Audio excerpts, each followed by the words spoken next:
नमस्कार दोस्तों, आप सभी का स्वागत है मेरे चैनल में। और आज है 2 अक्टूबर और बहुत ही इम्पोर्टेंट डे भारत ही नहीं पूरे विश्व के लिए, क्योंकि आज जो है 2 व्यक्तियों का बर्थ एनिवर्सरी है, जन्म दिवस है। एक तो शास्त्री जी, लाल बहादुर शास्त्री जी, और दूसरे भारत के राष्ट्रपिता मोहनदास करमचंद गांधी। तो चलिए आज हम बात करने वाले हैं मोहनदास करमचंद गांधी जी, महात्मा गांधी जी, जिनको हम राष्ट्रपिता के नाम से जानते हैं और बापू के नाम से जानते हैं। दोस्तों, महात्मा गांधी जी कोई भी इंट्रोडक्शन के या कोई भी पहचान के मोहताज नहीं है। भारत का ऐसा शायद ही कोई नागरिक हो कि जिनको होगा भी नहीं, कोई नागरिक होगा भी नहीं कि जिनको महात्मा गांधी जी के बारे में पता नहीं होगा।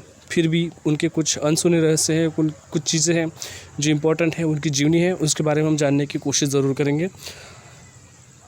तो चलिए आइए, उनका नाम, पूरा जो नाम था वो था मोहनदास करमचंद गांधी, जिनका जन्म 2 अक्टूबर 1869 में पोरबंदर में हुआ था, गुजरात राज्य के। और निधन जो है वो साबरमती में 30 जनवरी 1948 में हुआ था। दोस्तों, महात्मा गांधी जी के बारे में बहुत सारी ऐसी चीज़ें हैं, बहुत सारी ऐसी हो सकती है कि जिनके बारे में अगर हम फुल्ली बात करनी चाहे, टोटल बात करनी की जाए, तो शायद हमारा ये वीडियो बहुत लंबा हो सकता है। तो मैं आपको संक्षिप्त में ही उनके बारे में बताने वाला हूँ। बहुत सारी जो इम्पोर्टेंट चीज़ें हैं, इम्पोर्टेंट इंसिडेंट है, उनके बारे में ही मैं आपको बताने वाला हूँ। तो आई होप कि आपको ये वीडियो बहुत अच्छा लगेगा। अगर आप इस चैनल पर नए हो तो प्लीज़ सब्सक्राइब द चैनल, और क्योंकि आपको सारे नए नोटिफिकेशंस मिलते रहे, इंग्लिश ग्रामर के हो या फिर जीवनी से रिलेटेड कोई टॉपिक्स हो, तो आपको मिलते रहेंगे। फ्रेंड्स, महात्मा गांधी जी, इनका जो जन्म और शिक्षा जो थी, तो उनका जब मैंने आपको बताया कि 2 अक्टूबर 1869 में गुजरात के पोरबंदर शहर में हुआ था। एक ब्राह्मण परिवार में, वैष्णव ब्राह्मण परिवार में उनका जन्म हुआ था। दोस्तों, बचपन से ही बहुत शरीफ और बहुत ही शर्मीले स्वभाव के महात्मा जी, बापू जी, इनको हर चीज़ों में थोड़ी सी दिक्कत तो होती थी। खुल के कभी अपनी बात नहीं कह पाते थे, मन में से कमज़ोरी, मन में से वो इतने तैयार नहीं होते थे। बहुत ही आत्मविश्वास बचपन में उनके पास नहीं था। ऐसा कहा जाता है कि उनके लाइफ में, उनकी ज़िंदगी में ऐसे कोई शिक्षक आए जिन्होंने उनको पाठ पढ़ाया। बचपन में उन्होंने राजा हरिश्चंद्र, ये जो नाटक देखा था, इस नाटक का उनके ऊपर इतना प्रभाव हुआ कि उस नाटक के बाद उन्होंने संकल्प कर लिया कि वो कभी भी झूठ नहीं बोलेंगे और हमेशा सत्य का ही सहारा लेंगे। क्योंकि एक बार बचपन में उनके साथ ये हुआ कि उन्होंने कुछ अपने दोस्त का कर्जा वापस करने के लिए अपने पिताजी का सोने का कड़ा था, उसका एक टुकड़ा बेचने के लिए वो निकल पड़े थे। और उस चीज़ की वजह से उनके पिताजी बहुत नाराज़ हुए थे, लेकिन सामने जाकर पिताजी से बात नहीं कर पाएंगे, ये बात उनको ज़रूर पता थी। तो वो बात जो थी उन्होंने एक लेटर में लिखकर, एक पत्र में लिखकर, चिट्ठी में लिखकर अपने पिताजी को सौंप दी। पिताजी उस बात से थोड़े से नाराज़ तो हुए ज़रूर, लेकिन फिर भी अपना लड़का, अपना बेटा सच बोल रहा है, ये बात सुनकर उनके पिताजी को थोड़ा सा एहसास हुआ, और फिर उन्होंने उनसे वचन लेने लिया कि वो ज़िंदगी में कभी भी झूठ का सहारा नहीं लेंगे। दोस्तों, ये सारा प्रभाव उस राजा हरिश्चंद्र नाटक का ही था, जिसका गांधी जी के ऊपर बहुत ज़्यादा प्रभाव हुआ था, और वही चीज़ उनको आगे ले जाकर बहुत काम में आई। दोस्तों, उनके पिताजी जो थे, उनका नाम मोहनदास था। उनके गांधी जी थे करमचंद, वो राजकोट के दीवान थे। राजकोट के जो महाराज थे, उनके पास वो दीवान थे। फिर उनकी माताजी जो थी, वो पुतली बाई, इनका भी स्वभाव बहुत ही धार्मिक था और बहुत ही सरल स्वभाव की उनकी माताजी थी, और बहुत ही अच्छे संस्कार जो दिए थे, भगवान को बहुत ज़्यादा मानने वाली, रोज़ सुबह उठकर दर्शन, वैष्णव होने की वजह से विष्णु भगवान को, कान्हा को वो बहुत मानते थे। और यही थी कि उनके व्यक्तिमत्व जो था उनके पिताजी का और इनके माताजी का बहुत ज़्यादा प्रभाव उनके ऊपर हुआ था। ईमानदारी के बारे में उनके पिताजी का एक किस्सा मैं आपको बताऊंगा थोड़ा सा। उनके पिताजी जब राजकोट के महाराज के यहाँ पर थे, तो उस महाराज के पास दीवान थे तो वो उनको दाएं हाथ से सैल्यूट करते थे। अब दाएं हाथ से सैल्यूट करने की वजह से उनके पिताजी को महाराज ने पूछा कि आप दाएं हाथ से क्यों सैल्यूट करते हो? तो उन्होंने कहा कि मेरा बायां हाथ जो है वो पहले वाले जो मेरे महाराज थे उनको ही मैंने समर्पित कर दिया था। अब उससे वो एक दो काट देना अच्छा होगा या फिर मैं उसको सैल्यूट नहीं कर सकता, क्योंकि वो मैंने ऑलरेडी अपने पहले वाले जगह पे दे दिया है। तो दोस्तों ये जो उनका ईमानदारी और ये जो कर्म की निष्ठा थी, ये चीज़ें उनके ऊपर बहुत प्रभाव कर गई। फ्रेंड्स, प्रारंभिक उनकी शिक्षा जो थी वो राजकोट के सेंट क्रिस्टोफर कॉलेज में ही उनका हुआ था। मैट्रिकोत्तर परीक्षा तक उन्होंने पढ़ाई की, लेकिन जब भी वो मुंबई में पढ़ रहे थे, मुंबई पढ़ने के लिए गए, राजकोट से मुंबई ने गए, लेकिन उनको वकालत पढ़नी थी। उनके पिताजी की इच्छा थी कि उनके घर से कम एक तो बैरिस्टर बने, क्योंकि उस ज़माने में बैरिस्टर बनना ये बहुत बड़ी उपलब्धि मानी जाती थी। उस टाइम में डॉक्टर या इंजीनियर या कुछ ऐसा बनना इतना ज़्यादा नहीं था जितना वकील बनना, बैरिस्टर बनना बड़ा माना जाता था। तो वकालत पढ़ने के लिए उनके पिताजी की इच्छा थी, परंतु दुर्भाग्यवश उनके पिताजी नहीं रहे थे तब तक। तो उनके बड़े भाई ने ही उनको बहुत सहारा दिया और उनके बड़े भाई ने उनको अपने ही खर्चे से इंग्लैंड में पढ़ने के लिए भेज दिया और फिर वो इंग्लैंड में वकालत शुरू की। वहाँ पर ही उनका संबंध बहुत सारी चीज़ों से आया और इंग्लिश जो कल्चर था वो कल्चर को उन्होंने बहुत पास से देखा। वहाँ की भौतिकवाद, वहाँ की जो मटेरियलिज्म था, वो सारी चीज़ें उन्होंने देखी। वहाँ की सारी संपदाओं को, जब हमारे देश में कहा जाता था कि इंग्लैंड जो है बहुत ही मटेरियलिस्टिक देश है, बहुत ही ख़राब है, संस्कृति नहीं है, लेकिन महात्मा गांधी जी ने एक सीख तो सबको दे दी कि कोई भी बुरी चीज़ें दुनिया में नहीं होती है। हर किसी में कहीं ना कहीं सच्चाई होती है, कहीं ना कहीं अच्छी चीज़ें होती, तो हमें अच्छी चीज़ों को ही अपनाना चाहिए। वैसे ही महात्मा गांधी जी ने जब इंग्लैंड गए थे तो उनके परिवार वालों ने उनसे वचन लिया था, क्योंकि इंग्लैंड जाना उस वक्त में धर्म के खिलाफ था। धर्म मानता था, हिंदू धर्म मानता था कि समंदर पार करना और मदिरार्पण करना या फिर मांस खाना, ये हिंदू धर्म में पूर्णतः वर्जित था। और यही बात थी, उनकी माताजी को यही डर था कि अगर मेरा बेटा इंग्लैंड पे जाएगा तो वो वेस्टर्न कल्चर का ही हो जाएगा, वहाँ पे वो मांस खाएगा, औरतों के संपर्क में आएंगे, या फिर 7 समंदर तो पार कर लेंगे। अब इस 7 समंदर को पार करने की तो उन्होंने साफ ये चीज़ों पे मार दिया कि साइंस ने इस तरह से डेवलपमेंट की थी, जिस तरह से ब्रिटिश आया तो उनको कुछ हुआ नहीं, तो हमें क्या होगा।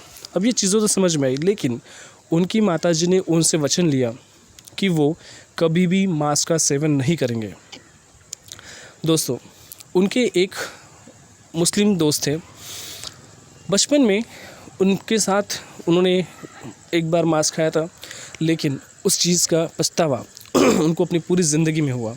और वही चीज़ का पछतावा करते हुए उन्होंने अपनी माताजी को वचन दिया कि वो कभी भी मांस का सेवन नहीं करेंगे, या फिर शराब का सेवन नहीं करेंगे, या फिर ऐसी कोई भी चीज़ नहीं करेंगे जिसकी वजह से उनके परिवार वालों को कहीं भी शर्मिंदगी उठानी पड़े या धर्म को कहीं भी ठेस पहुँचे।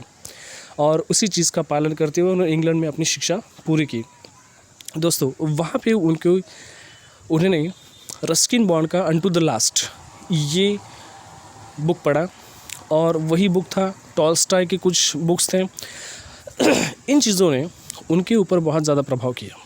फ्रेंच राज्य क्रांति, रशियन राज्य क्रांति, अमेरिकन राज्य क्रांति, जर्मन राज्य क्रांति, ये सारी चीज़ों ने उनके ऊपर बहुत ज़्यादा प्रभाव किया। और ये सारी चीज़ें उन्होंने सीखी, तब जाके उनके दिमाग में ये ट्यूब तो लगी थी कि स्वतंत्रता कितनी महंगी हो सकती है, स्वतंत्रता कितनी इम्पोर्टेंट है, कितनी महत्वपूर्ण है। वो सारी चीज़ों को अभ्यास उन्होंने किया। और शाकाहारी क्यों रहना चाहिए, तो वहाँ पे उन्होंने शाकाहार के लिए एक ऐसी होटल ढूंढी जहाँ पे उनके खाने की व्यवस्था हो सकती थी। और अनटू द लास्ट इसकी वजह से उनके संकल्प में सत्य, अहिंसा, इन चीज़ों में बहुत ज़्यादा बढ़ोतरी हुई और ये चीज़ें बहुत ही उनके लिए महत्वपूर्ण बन गई। दोस्तों, जब भी उन्होंने अपना इंग्लैंड का कोर्स पूरा किया तो वो पास में 1892 में वो भारत लौटे और भारत में लौटने के बाद उन्होंने फिर मुंबई में अपना फर्म खोला। अब मुंबई में फर्म खोलने के बाद एक अपना वकालत करना शुरू की, लेकिन उनकी पहली ही एक ऐसी केस आई जिसमें उनके सत्य का पाठ उनको लगा कि उन्होंने झूठ बोला। एक केस में उन्होंने झूठ बोला और झूठ बोलकर वो केस जीतने की कोशिश की, जीते भी, लेकिन उनको वो बहुत बुरा लगा। तो वो चीज़ जो थी उसके बाद उन्होंने जहाँ पे सत्य होगा वही चीज़, उसी को वो साथ देंगे, वही वो केस लड़ेंगे जहाँ सत्य होगा वही। फिर धीरे धीरे कोई भी उनके पास जाने के लिए तैयार नहीं था, उनको कोई भी केस नहीं मिले, क्योंकि उनके तत्व और उनकी जो धारणाएं थी सत्य अहिंसा के पक्ष में, उसी वजह से कोई भी केस उनके पास नहीं आया। और धीरे धीरे उनको लोगों ने परेशान करना शुरू कर दिया।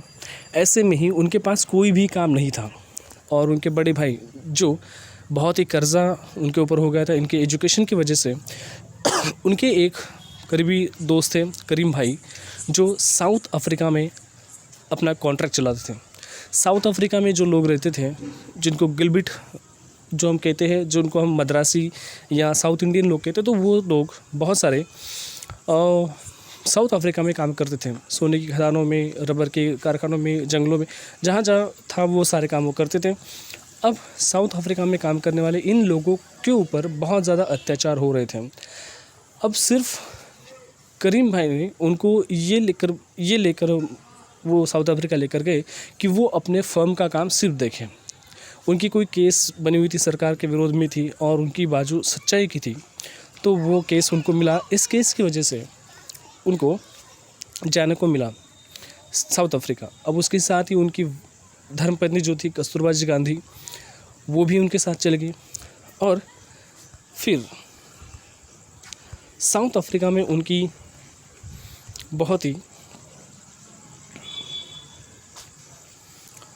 वहाँ पर उन्होंने केस लड़ना शुरू किया, लेकिन वो जो अपने साथी थे जिनके लिए वो वहाँ पे आए थे वो केस लड़ने के लिए, शायद उनको ये पता भी नहीं था, नेचर को, कुदरत को कुछ और ही मंजूर था और वो केस लड़ने के बजाय वहाँ पे कुछ और ही चीज़ों में व्यस्त हो गए।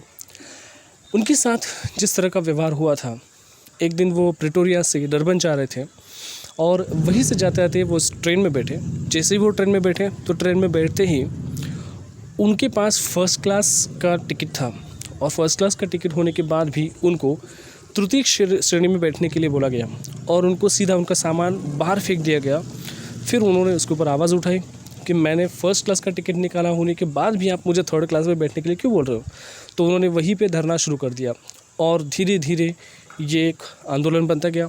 और वहीं से 4 दिन बाद रेलवे मंत्रालय को उनकी बात माननी पड़ी, उनके सारे समर्थकों की बात माननी पड़ी, पूरा स्टेशन बंद कर दिया गया और वहाँ उनकी जीत हुई। धीरे धीरे जितने भी लोग थे वो सारे लोग उनसे मिलते गए और वहाँ पे एक आंदोलन बनता गया। और वही बात थी कि उन्होंने अपना सत्याग्रह, अहिंसा, संपूर्ण अहिंसा का जो सिद्धांत था वो वहाँ पे लगाया और फिर भारत में आज़ादी के लिए वो चल पड़े। साउथ अफ्रीका में बहुत सारे आंदोलन किए और जितने लोग थे जिनको वो अधिकार नहीं थे, तो गोरे लोगों की तरह ही उनको भी अधिकार मिले, वो के लिए उन्होंने लड़ाई की और उस लड़ाई की अंतिम उनकी जीत हुई। और उसी जीत के साथ उन्होंने साउथ अफ्रीका में उन सब लोगों को न्याय दिलाया। और इस एक वजह से कभी उनको जेल में जाना पड़ा और जेल में रहने के बाद भी उन्होंने अपना अनशन शुरू किया। और वही चीज़ें धीरे धीरे दुनिया के नक्शे पर आने शुरू हो गई। दुनिया की नज़रें मोहनदास करमचंद गांधी के ऊपर थी और हर एक, ऐसा कोई अखबार नहीं था, हर अखबार में उनकी खबरें छपने लग गई। हिंदुस्तान के बड़े से बड़े नेता भी उस एक चीज़ से वाकिफ़ हो गए। अब गांधी जी ने बहुत सारी आलोचनाएं भी उनके ऊपर होती है कि गांधी जी ने सत्य और अहिंसा का मतलब होता है कोई भी अहिंसा नहीं करना, ये एक शस्त्र की तरह वो मानते थे। टॉल्स्टॉय ने अपने ही बुक में जो लॉजिक लगाए थे, ये सारे लॉजिक थे कि अहिंसा किस तरह से शस्त्र का काम कर सकती है, ये चीज़ उन्होंने मानी। और इसकी वजह से अब एक बात मैं आपको बताना चाहूँगा कि भारत के एक महान नेता, महान सुपुत्र श्रीमान विनायक दामोदर सावरकर, उन्होंने एक बुक लिखी थी 1857 का समर। 1857 में जो उठाव हुआ था, जो रिबेल हुआ था, उस रिबेल के ऊपर उन्होंने एक किताब लिखी थी। अब ये किताब जो थी, बहुत सारे लोग ये बात भी मानते, ये आलोचना करते हैं कि गांधी जी ने अहिंसा ये वगैरह इनके ऊपर ज़्यादा भरोसा किया। लेकिन दोस्तों, आपको जानकर हैरानी होगी कि हम सबको पता है कि 1857 में जो हमारा उठा हुआ था, जो एक बड़ा संग्राम हुआ था, उस संग्राम में हिंदुस्तान की कुछ कमियां थीं। सारे हिंदू नेता, सबसे बड़ी एक तो थी कि इनमें एकता नहीं थी। दूसरी बात, कोई भी डिसिप्लिन नहीं था। तीसरी बात, इनके दिल इतने कमज़ोर हो चुके थे, 150 सालों में अंग्रेज़ों ने इनके दिमाग में डर लगा दिया था, और यही डर था कि उस डर की वजह से वो लड़ने के लिए तैयार नहीं थे। तीसरी सबसे इम्पोर्टेंट बात थी कि कोई भी अंग्रेज़ से डरता था, अंग्रेज़ों से वो बेहतर समझते थे। और इसीलिए गांधी जी को ये बात समझ में आ गई थी, जो किसी और राजनेता के दिमाग में जल्दी से नहीं आई। क्योंकि सिर्फ अगर हम शस्त्रों से ही अगर जीत पाते तो हमारा देश 1857 में ही स्वतंत्र हो जाता। क्योंकि अंग्रेज़ों से शस्त्रों की लड़ाई नहीं लड़ी जा सकती थी, उनके साथ दिमाग की लड़ाई लड़नी चाहिए थी। ये बात उनको पता थी। क्योंकि अगर शस्त्रों से लड़ाई करनी होती तो अंग्रेज़ों के पास बहुत ही शस्त्र थे, उनके पास एडवांस टेक्नोलॉजी तब उस टाइम में थी, जो कई देशों की जो टेक्नोलॉजी आज है तो वो 100 साल पहले अंग्रेज़ों के पास थी। इसलिए शस्त्रों से उनके साथ खेला नहीं जा सकता था। इसलिए गांधी जी ने इन चीज़ों को अपनाया, और ये चीज़ें धीरे धीरे वर्ल्ड दुनिया के नक्शे पर। और गांधी जी कहते हैं कि सत्य और अहिंसा कोई नई चीज़ मेरे लिए नहीं है। इन्होंने जो तत्व कहे थे वो थे सत्य, अहिंसा, ब्रह्मचर्य, अस्तेय, अपरिग्रह, ये जो सारी चीज़ें थे। तो वो अपने आत्मकथा में कहते हैं कि ये जो थी वो सत्य, अहिंसा मैंने कोई नए से ढूंढ के नहीं लाया है, मैंने कुछ नया नहीं बनाया, मैं तो जस्ट उसका फॉलोअर्स हूँ। क्योंकि ये सारी चीज़ें तो दुनिया में जो पर्वत है, जो नदियाँ हैं, सत्य जो है वो पर्वत के जैसा है, अहिंसा जो है वो नदी की तरह है। जब से ये नदी और जब से पर्वत इस दुनिया में है, तब से लेकर इस दुनिया में सत्य और अहिंसा है। मैंने सिर्फ क्या किया कि उनके ऊपर धूल जमी थी, उस धूल को सिर्फ साफ किया है और वो लोगों के सामने वैसे का वैसा लाने की कोशिश की है। दोस्तों, सत्य और अहिंसा के मामले में हमें जानना चाहिए कि वो गौतम बुद्ध और महावीर जैन इनके ऊपर बहुत ज़्यादा विश्वास करते थे, और इनके बारे में उनके पास बहुत अच्छे विचार भी थे। मोहम्मद पैगंबर, ईसा मसीहा, गौतम बुद्ध, महावीर जैन, श्री कृष्ण, इन सब को मानने वाले, उनकी सबकी एक ही सीख को उन्होंने पकड़ा था। धर्म के बारे में वो मानते थे कि धर्म जो है वो सत्य और अहिंसा के ही दम पर जिंदा है, और हर किसी ने यही बात बताई थी, और वही सिद्धांत उन्होंने अपने जीवन में आगे लेकर चले गए। और इनके कार्यों की वजह से कुछ महात्मा गांधी, आम जनता ने उनको नाम दिया। और महात्मा का मतलब होता है कि ये सम्मान सूचक, महात्मा मतलब बहुत ही महान। अब इसके बारे में कुछ इतिहास में कुछ कहा जाता है कि कोई कहता है कि महात्मा जो वर्ड था वो रविंद्रनाथ टैगोर ने उनको बहाल किया था। कहीं पे हमको मिलता है कि जो राजवैद्य जीवन राम कालिदास जो थे उन्होंने उनको दिया था। किसी अन्य के मतलब ये कि स्वामी रामानंद तीर्थ जो थे उन्होंने उनको ये शब्द दिया था। तो ऐसे बहुत सारे चीज़ें हैं जो उनके बारे में, लेकिन उनको महात्मा ये पदवी आम जनता ने ही दी थी। ये बात हमको भूलनी नहीं चाहिए। और दोस्तों, इसलिए अब इन्होंने दक्षिण अफ्रीका में 1893 से 1914 तक वो दक्षिण अफ्रीका में रहे। और जैसे ही दक्षिण अफ्रीका से वो भारत आए तो ये गौरतलब बात थी कि भारत में 1914 जो ये ईयर था, मतलब 1905 से लेकर 1920 तक, ये जो 15-20 साल का जो टाइमिंग था, वो टाइमिंग जिसके लिए पहचाना जाता था वो थे बाल गंगाधर तिलक। जी हाँ, बाल गंगाधर तिलक, जिसको हम तिलक युग भी कहते हैं। धीरे से वो जब भारत में अफ्रीका से आए आंदोलन करने के बाद, तो उनको सबसे पहले कांग्रेस ने अपने अधिवेशन में बुलाया, आमंत्रित किया, उनके विचारों को समझने की कोशिश की। क्योंकि जिस तरह से उन्होंने साउथ अफ्रीका में काम किया था, उस साउथ अफ्रीका के काम की वजह से भारत के बहुत सारे राजनेता और संगठन उनके विचारों से प्रभावित हुए थे। और जिस तरह से उनको सफलता मिली थी, शायद भारत में इससे पहले ऐसी कोई सफलता नहीं मिली थी, और उनको कहीं ना कहीं तो एक आशा की किरण दिखने लगी थी महात्मा गांधी के रूप में। इसलिए कांग्रेस के ज्येष्ठ नेता न्यायमूर्ति गोपाल कृष्ण गोखले, इनके वो संपर्क में आए, और उन्होंने महात्मा गांधी जी ने लोकमान्य तिलक से लेकर फिरोज शाह मेहता, जवाहरलाल मोतीलाल नेहरू और गोपाल कृष्ण गोखले, न्यायमूर्ति रानड़े, इन सब से मिलकर बातें की, उन सब से विचार विमर्श किया।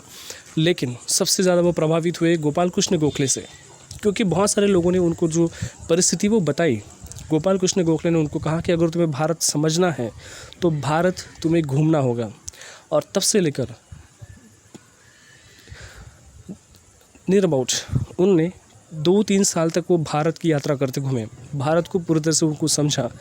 दक्षिण से लेकर उत्तर तक, पूर्व से लेकर पश्चिम तक उन्होंने पूरे भारत की यात्राएं की, भारत को समझा, हर तरह की परिस्थिति को समझा, और फिर उन्होंने अपनी राजनीतिक यंत्रणा बनाई, राजनीतिक प्लान्स बनाए, और इसीलिए वो गोपाल कृष्ण गोखले को अपने गुरु मानते हैं, राजनीतिक गुरु मानते हैं। दोस्तों, साउथ अफ्रीका के युद्ध में उन्होंने जुलू युद्ध में भूमिका निभाई थी। जुलू युद्ध में उन्होंने डॉक्टर का काम किया था, एक सर्वेंट का काम किया था, जो अंग्रेज सैनिक थे, और जो बोर जो यूनिट था उसमें भी उन्होंने अंग्रेज सैनिकों की बहुत सारी हेल्प की। इसके ऊपर से भी उनके ऊपर आलोचना की जाती है। अब इसका मतलब ये था कि उनको अफ्रीका में रहना था, और शायद जो लोग मदद कर रहे थे उन लोगों को कुछ ना कुछ मिले, कुछ ना कुछ उनका फ़ायदा हो, यही उनका सच्चा मकसद था। उनका मकसद अंग्रेज़ों की सेवा करना नहीं था या अंग्रेज़ को सपोर्ट करना नहीं था। लेकिन फिर भी आलोचनाएं तो आलोचनाएं होती हैं। और जुलू युद्ध में अफ्रीका में चुनाव उन्होंने किए। स्वतंत्र संग्राम में वो 1916 में ज़रूर प्रवेशित हुए थे, लेकिन असली शुरुआत उनकी हुई थी 1920 के बाद। जी हाँ, जब लोकमान्य तिलक 1 अगस्त 1920 में लोकमान्य तिलक, बाल गंगाधर तिलक, इनका देहांत हो गया, और उसके देहांत के साथ ही सारे देश की नज़रें, आम जनता की नज़रें गांधी जी के नेतृत्व के ऊपर चल गई, और धीरे धीरे गांधी जी के पास वो नेतृत्व आ गया। और फिर पहली सबसे बड़ी सफलता उनको मिली चंपारण्य और खेड़ा सत्याग्रह के रूप में। चंपारण्य में जिस तरह से लोगों को परेशानी हो रही थी, नील की खेती थी, तो नील की खेती में जिस तरह से लोगों को लूटा जा रहा था, क्योंकि चंपारण्य ये नील, या जैसे हम कहते हैं कि ये जो नील की खेती थी, उस खेती की वजह से लोगों को बहुत सारी परेशानी उठानी पड़ी थी। और ब्रिटिश गवर्नमेंट जो थी, उन्होंने उनके ऊपर बहुत सारे टैक्स अप्लाई किए थे, और कंपलसरी किया था कि उन्होंने 3/4 जो ज़मीन है वो नील की खेती करनी चाहिए। और यही वजह था, तो वो वजह से उनको वहाँ पे बुलाया गया। जितने सारे किसान थे, उन किसानों को बहुत सारी मुश्किलों का सामना करना पड़ रहा था, और यही मुश्किलों को सॉल्व करने के लिए वो वहाँ पर पहुँचे। जैसे वो चंपारण पहुँचे, वहीं से उनका आंदोलन शुरू हो गया। और फिर कुछ दिनों के आंदोलन के बाद, सत्याग्रह के बाद, सरकार को उनकी बात माननी पड़ी, सरकार को उनकी शर्त जो थी वो माननी पड़ी। और फिर वो एक पहली बार भारत में ऐसा हुआ था कि ब्रिटिश गवर्नमेंट ने कहीं पे पीछे हटी थी, भारतीयों के कई अधिकारों को माना था, कोई शर्तों को मानने वाली पहली ऐसी घटना हुई थी। और इसी घटना के साथ गांधी जी सबके लिए एक आशा का स्थान बन गए। दोस्तों, सबसे इम्पोर्टेंट बात ये थी कि गांधी जी इतने बड़े क्यों हुए, क्योंकि सामान्य जनता की जो आशा, अपेक्षाएं थी, आकांक्षाएं थी, उससे लगकर उन्होंने शुरू किया था। और लोगों के दिमाग में जो एक डर था कि ब्रिटिश मतलब एक बहुत बड़ी महासत्ता है, बहुत बड़ी ताकत है, उससे लड़ा नहीं जा सकता, तो यही चीज़ जो थी उनकी दिमाग से निकालना गांधी जी के लिए बहुत इम्पोर्टेंट था। और यही थी कि लोगों को एक करना, क्योंकि अगर एकता के साथ लड़ा जाए तो कोई भी युद्ध जीता जा सकता है। ये बात उनको समझाना बहुत ही इम्पोर्टेंट था। 1918 में उन्होंने खेड़ा और चंपारण सत्याग्रह के समय में गांधी जी ने ये सारी चीज़ें की थी। पहली बड़ी उपलब्धि उनको मिली। और खेड़ा सत्याग्रह में भी उन्होंने जो कुछ लोगों किसानों की समस्याएं थी गुजरात के खेड़ा में, वहाँ भी उन्होंने आंदोलन किया। और उन्हीं के नक्शे कदम पर चलते हुए ये सक्सेस देखकर बहुत सारे राजनेता जो थे, जिस तरह से लाल बहादुर शास्त्री होंगे, वल्लभ भाई पटेल होंगे, फिरोज शाह मेहता होंगे, ऐसे बहुत सारे नेता जो थे वो धीरे धीरे गांधी जी की तरफ आकर्षित होने शुरू हो गए। एक मोहनदास करमचंद गांधी नाम का आदमी इस तरह का कोई आंदोलन करता है, वो देखकर लोग अपने अपने एरिया में इस तरह का आंदोलन करना शुरू हो गए। दोस्तों, सिर्फ गांधी जी का आंदोलन एक, जैसा हमें लगता है कि छोटी सी चीज़ है, लेकिन ये छोटी सी चीज़ इतनी बड़ी होती थी कि सिर्फ विरोध नहीं करना है, लाठियाँ खानी है। क्योंकि अब एक बात आप ध्यान में दीजिए, क्योंकि जब भी गांधी जी कोई भी एक आंदोलन शुरू करते थे तो दुनिया के सारे पत्रकार, दुनिया के सबसे बड़े बड़े पत्रकार जो थे वो वहाँ पर मौजूद होते थे। इसकी वजह से ब्रिटिश गवर्नमेंट को कुछ भी ऐसा इलीगल एक्शन करने की कोशिश करनी भी महंगी पड़ सकती थी, क्योंकि उनको यूरोप में बहुत बेइज्जती सहन करनी पड़ती थी, पार्लियामेंट को बहुत सारे सवालों के जवाब देने पड़ते थे। इसीलिए मानना ही पड़ता था, ये इम्पोर्टेंट चीज़ थी। क्योंकि अगर उनके ऊपर हाथ उठाया जाए तो ब्रिटिश गवर्नमेंट के पास कोई ना कोई एक कारण हो जाता जिसकी वजह से वो मारते हैं। लेकिन फिर भी कोई दिमाग के सड़े हुए अधिकारी उसमें थे ही, जनरल डायर जैसे या कर्जन जैसे, इन लोगों की वजह से भी यहाँ पे परेशानी हुई थी।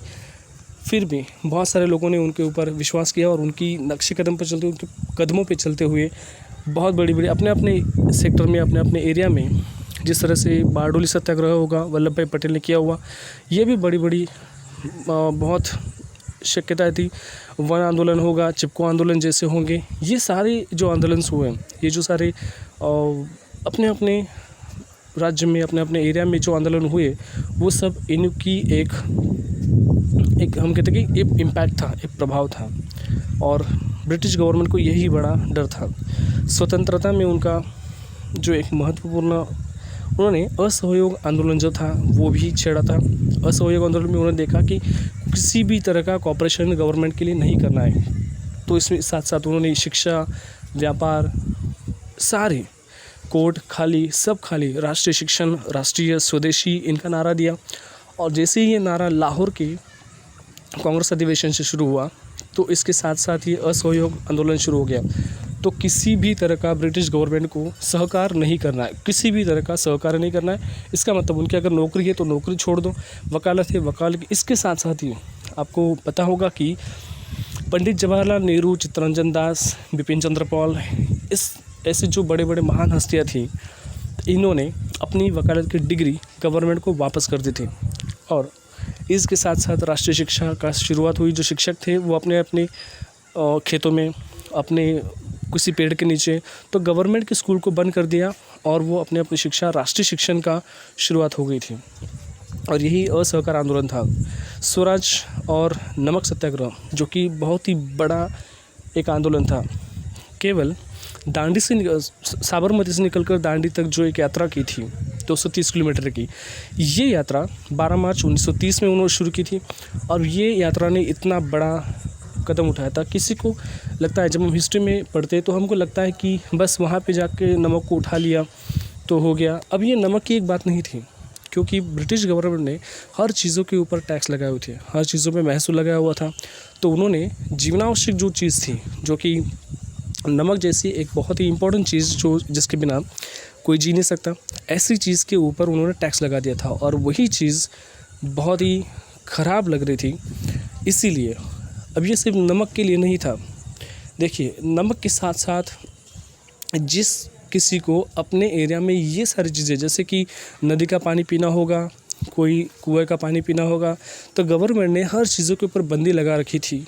और अपने अपने देश में जितने सारे लोग, जैसे कि साबरमती से जब यह यात्रा शुरू हुई तो कुछ ही लोग उसमें थे, नियर अबाउट 50 या 70 लोग उसमें थे। काका कालेलकर जैसे उनके साथी थे, लाल बहादुर शास्त्री थे, फिरोज शाह मेहता थे, इतने ही लोग उनके साथ थे। लेकिन हर गांव में जाकर इस 230 किलोमीटर की यात्रा में उनके साथ दुनिया के बहुत बड़े बड़े पत्रकार थे, बहुत बड़े बड़े छायाचित्रकार थे। उन्होंने हर दिन का रिपोर्ट जो है वो वर्ल्ड फेमस पूरे दुनिया के न्यूज़पेपर में वो छापे गए। और इसी की वजह से सिर्फ ये एक यात्रा नहीं थी, इसके यात्रा के थ्रू, इस यात्रा के ज़रिए गांधी जी को हर एक मैसेज जो था वो दुनिया को दिखाना था, दुनिया के पास पहुंचाना था। और हर गांव में जाके उन्होंने कीर्तन किए, भाषण दिए और हर गांव के लोग उससे जुड़ते गए। जब तक दांडी पहुँचे तो उस तक सैकड़ों की, हज़ारों की आबादी वहाँ तक जमा हो गई, हज़ारों लोग वहाँ पे गए। जबकि गांधी जी को वहाँ से अरेस्ट कर लिया गया और जैसे ही गांधी जी को अरेस्ट किया गया तो उसके साथ साथ ही जो लोग वहाँ से आए थे उन लोगों ने अपने एरिया में आने के बाद अपने अपने गांव में ये सारे सत्याग्रह शुरू कर दिए।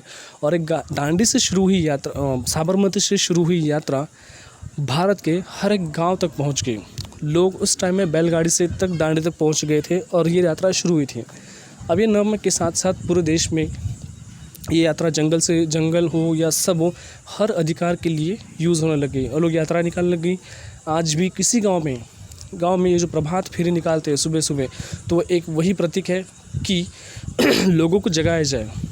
एक उस टाइम की एक प्रथा चली आ रही है, दलित आंदोलन होगा, निश्चय दिवस होगा। क्योंकि दलित आंदोलन जो था बाबा साहब अम्बेडकर ने चलाया हुआ है, उसको भी सपोर्ट किया। लेकिन कुछ कारणों से बाबा साहब अम्बेडकर और उनके बीच में कुछ अच्छा तालमेल नहीं रहा, क्योंकि गांधी जी ने उनको हरिजन कहा था। बाबा साहब अम्बेडकर को अच्छा नहीं लगा, उनको लगा कि हरिजन बोलने के बाद ये जातिवादी वर्ड हो जाता है, जातिवादी शब्द हो जाता है, तो वो उनको मान्य नहीं था। फिर भी द्वितीय विश्व युद्ध में जब भारत दूसरे महायुद्ध की ओर चल रहा था, भारत मतलब ब्रिटिश गवर्नमेंट दूसरे महायुद्ध में आ चुके थे। अब बहुत सारी चीज़ें थी महात्मा गांधी जी की इस आंदोलन के पीछे, क्योंकि उसी टाइम में 1940 में सुभाष चंद्र बोस ये हिटलर को जाकर मिल के आए और उन्होंने जिस तरह से ब्रिटिश गवर्नमेंट के विरोध में काम करना शुरू किया था, वो चीज़ें देखकर सारे नेता डर चुके थे। क्योंकि सुभाष चंद्र बोस एक युवा नेता थे और उनके दिमाग में एक जो बात थी वो थी कि किस तरह से रशियन राज्य क्रांति, जर्मन राज्य क्रांति, फ्रेंच राज्य क्रांति, ये सारी चीज़ें उनके दिमाग में थी। और भगत सिंह, राजगुरु, चंद्रशेखर आज़ाद, इनके बलिदान जो था वो सुभाष चंद्र बोस के दिमाग में था, उनको अच्छा नहीं लगा था और उनको लगता था कि इन लोगों का फ़ायदा जो है अब भी उठाया जा सकता है। इसीलिए सुभाष चंद्र बोस जी ने जो अपने भाषणों में, जब उनको कांग्रेस का अध्यक्ष बनाया गया था दिल्ली या लाहौर के लिए, तो उसी टाइम में उन्होंने वो डिक्लेयर कर चुके थे। लेकिन सुभाष चंद्र बोस जी को वहाँ से निकलना पड़ा और इसी चीज़ का भी गांधी जी ने ख्याल किया कि हाँ सही वक्त है, क्योंकि ये एक बात उनको सहमत हुई थी, क्योंकि यही एक मौका है जो ब्रिटिश गवर्नमेंट को हम हैरान कर सकते हैं, ब्रिटिश गवर्नमेंट को हम दूर कर सकते हैं। क्योंकि ये टाइम पे गवर्नमेंट जो है, ब्रिटिश गवर्नमेंट, वो ना कि भारत के ऊपर ध्यान दे सकती है, तो यही मौका है उनको यहाँ से निकालने के लिए। और वहीं पे उन्होंने भारत छोड़ो आंदोलन की शुरुआत की थी और इस तरह स्वतंत्रता और भारत का विभाजन जो हुआ उसके भी विरोध में गांधी जी थे। गांधी जी को भारत का विभाजन बिल्कुल भी मंजूर नहीं था।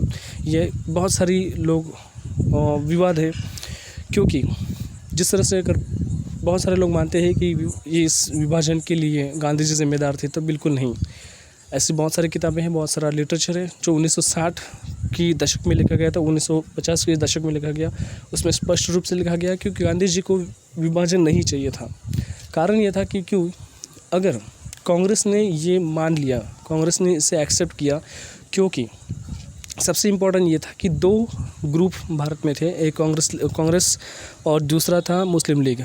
तो ब्रिटिशों ने, गवर्नमेंट, पार्लियामेंट ने दोनों को अधिकार दिया। सबसे पहले जो बड़ा पक्ष था उससे पूछा गया, अगर कांग्रेस ने इसे मानना नहीं होता या फिर एक्सेप्ट नहीं किया होता, तो फिर विभाजन का पूरी तरह से श्रेय जो था, विभाजन का पूरा अधिकार जो था निर्णय लेने का, वो मुस्लिम लीग के पास चले जाता और मुस्लिम लीग अपने हिसाब से सब कुछ कर सकती थी। और वही चीज़ थी जो नहीं चाहिए थी, बट गांधी जी उसके विरोध में थे। लेकिन मुस्लिम लीग ने पूरी तरह से ये सारी चीज़ें करवाई। अपने अलग पाकिस्तान, अपने अलग मुल्क के लिए उन्होंने लड़ाई शुरू की। और यही चीज़ थी कि हिंदू और मुस्लिमों के बीच में बहुत सारी लड़ाइयाँ हुई और जगह जगह पे दंगे या फिर ये सब होने लग गए, हज़ारों लोग मारे गए और ये चीज़ गांधी जी को अच्छी नहीं लगी।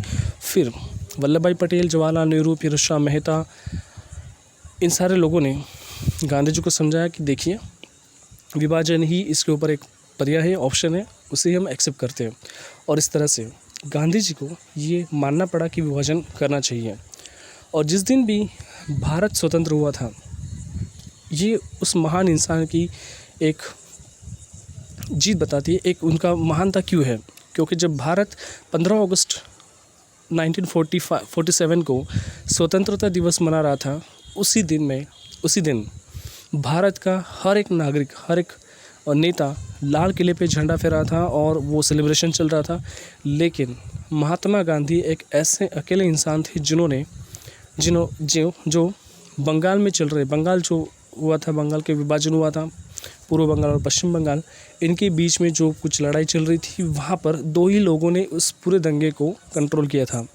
एक थे मोहनदास करमचंद गांधी और दूसरे थे लॉर्ड माउंटबेटन। और गांधी जी जिस तरह से उस बैटल में खुद पर्सनली उन्होंने ध्यान दिया था, उस दंगे को उन्होंने शांत किया था, ये देखकर लॉर्ड माउंटबेटन, एक आर्मी का चीफ, एक गवर्नर, वो ये बात देखकर हैरान रह गए।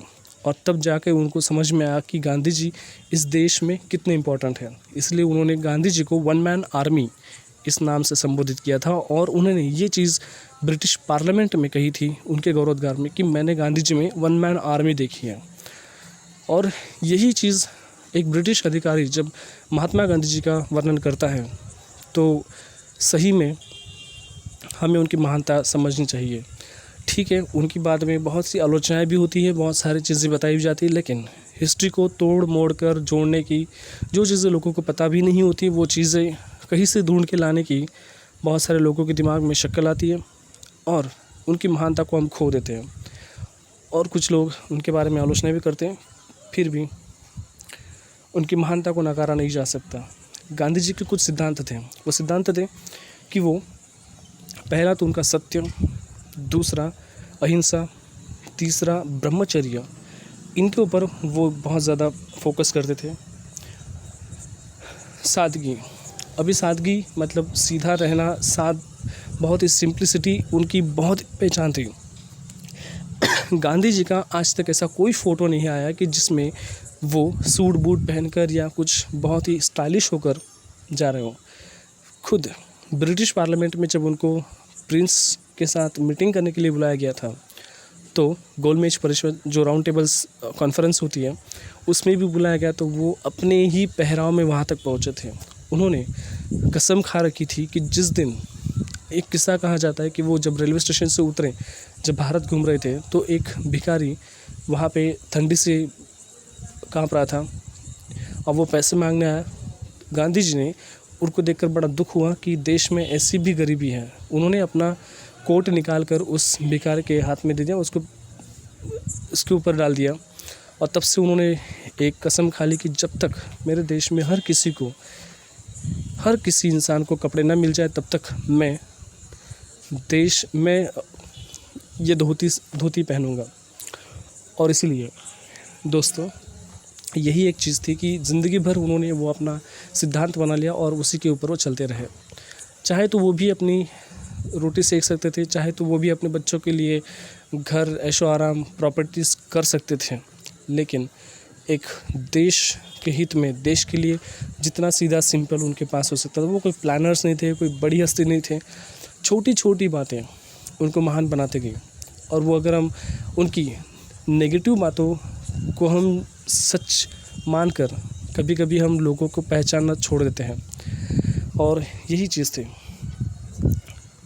उनका इम्पोर्टेंट चीज़ था कि विश्वास। अगर कोई भी काम आप करो तो उसके ऊपर आपका विश्वास होना बहुत ज़रूरी है, क्योंकि आप विश्वास नहीं करोगे तो फिर कौन करेगा। शाकाहारी रवैया इसलिए उनको अपनाना पड़ा क्योंकि वो गुजराती थे, जैन धर्म को मानते थे, वैष्णव थे, और इसीलिए उनके घर का वातावरण बहुत ही शाकाहारी था, बहुत इम्पोर्टेंट था ये। और जैन धर्म के उन्होंने सिद्धांत जो थे, जैन धर्म का उनके ऊपर बहुत ज़्यादा प्रभाव था। गुजरात जो है बहुत ही शाकाहारी राज्य है, वहाँ पे बहुत सारे लोग जो है वो वैष्णव धर्म के इसलिए उन्होंने शाकाहार का रवैया इंग्लैंड में भी अपना के रखा था। उनकी ऐसा नहीं है कि सिर्फ यही चीज़ें हैं, लेखन कार्य भी है, प्रकाशन भी है। उन्होंने बहुत सारे पत्रिकाएं भी चलाई, नवजीवन होगा और हरिजन पत्रिका होगी, मुंबई समाचार में उनके कुछ लेख होंगे। इस तरह से उन्होंने लेखन कार्य भी किया। कुछ हिंद स्वराज उनका एक लिखा हुआ ग्रंथ है, वो भी है। फिर दक्षिण अफ्रीका के सत्याग्रह का इतिहास जो है वो भी उन्होंने लिखा, जो उन्होंने खुद उनकी अंडर में हुआ था, तो वो सारी चीज़ें उनको लिखी।